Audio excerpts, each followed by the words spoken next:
তোমাদের ভাত ফাত দিয়ে দিলে তোমাদের ভাত ফাত দিয়ে দিলে তারপর আমাকে বসিয়ে রাখবে সব সময় অল টাইম। আগে আমাকে দেবে তো নাকি? না, তুমি বসে থাকলে তখন তাড়াতাড়ি হয় ব্যাপারটা। আর তুমি যদি বলি যে তুই একটু দাঁড়া, একটু পরে এসো, তাহলে তো আরো পরে করবে, সেই জন্য তো বসিয়ে রাখি টেবিলে। আমাদের আজকে কি কি বানিয়েছো রাত্রিবেলা ডিনারে? রাতে করলাম পনিরের তরকারি। ও আমি করেছি আজকে রাতে, বাহ বাহ, খুব ভালো। আর তোমার জন্য ডিমের পোচ। ঠিক আছে, ডিম অমলেট ভালো লাগছিল না খেতে, তারপরে? তারপরে এটা তোমার চিকেনের ঝোল করেছিলাম আমি। তা চিকেনটা ছেলেই খাবে, ছেলেটা ভালোবাসে চিকেনটা বেশি। আমি আর তুমি একটু আলু ঝোল খাবো।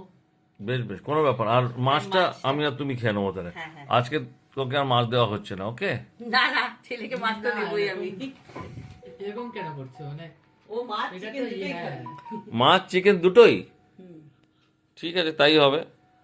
ঠিক আছে, ঠিক আছে, ওকে। রাত্রে ডিনারটা আমরা সেরে নিই। হ্যাঁ, Good আবার night. কালকে। আবার কালকে নতুন সকালে দেখা হবে তোমাদের সাথে। ঠিক আছে বন্ধুরা, ঠিক আছে। চলো গুড নাইট। হ্যাঁ, good night, good night, tata. এইটা আমাদের রাতের মেনু, তোমাদের একদম ওপর থেকে শর্ট দেখিয়ে দিলাম। গুড নাইট বন্ধুরা, টপ ভিউ। চলো গুড নাইট। Good night.